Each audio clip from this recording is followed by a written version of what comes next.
परभणीत पण आज मी 109 लोकांची यादी दिली की ज्यांनी आधार कार्डवर एक जन्म तारीख आहे आणि जन्म प्रमाणपत्र दुसऱ्याच तारखेचं घेतलं तर ह्यांच्यावर आता पोलीस कारवाई सुरू होणार। महाराष्ट्रात 2,24,000 प्रमाणपत्र रद्द झाले आहे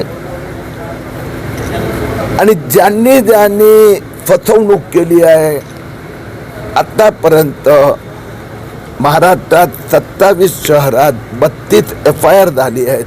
5,000 जे लाभार्थी अर्जदार यांच्यावर पोलीस कारवाई सुरू आहे। अधिकाऱ्यांवर कारवाई आतापर्यंत झाली नाही, काय कारण आहे? अधिकाऱ्यांवर का कारवाई होत नाही?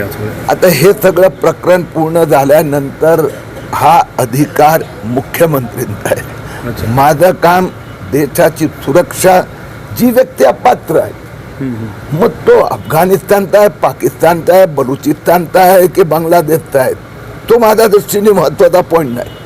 ज्याच्याकडे हिंदुस्थानात जन्म झाला तर एक पण कागद नाही, त्याच्याकडे नाही, त्याच्या आईकडे नाही, वडिलांकडे नाही, भावाकडे नाही, बहिणीकडे नाही, तर त्यांनी आता पुरावा द्यावा, नाहीतर मग त्यांना पाठवून द्यावं। यात अधिकाऱ्यांचं चुकलं, नजरअंदाज झाला। त्या संबंधात आता गेल्या 15 दिवसापूर्वी मंत्रालयात वरिष्ठ अधिकाऱ्यांची बैठक झाली होती। निवडणुकानंतर परत बैठक होणार, त्यावेळी ते ठरवणार। आज काय पोलिसांची भेट घेणार? आज FIR वगैरे काही दाखल होणार आहे? आज सगळेच अधिकारी इथे होते आणि त्यांनी जे FIR झालेले आहेत म्हणजे परभणीमध्ये तर त्यात हळूहळू संख्या वाढत चालली आहे। आतापर्यंत 60 झाली, आज 1 ते 9ची यादी दिली आहे, ते वाढणार।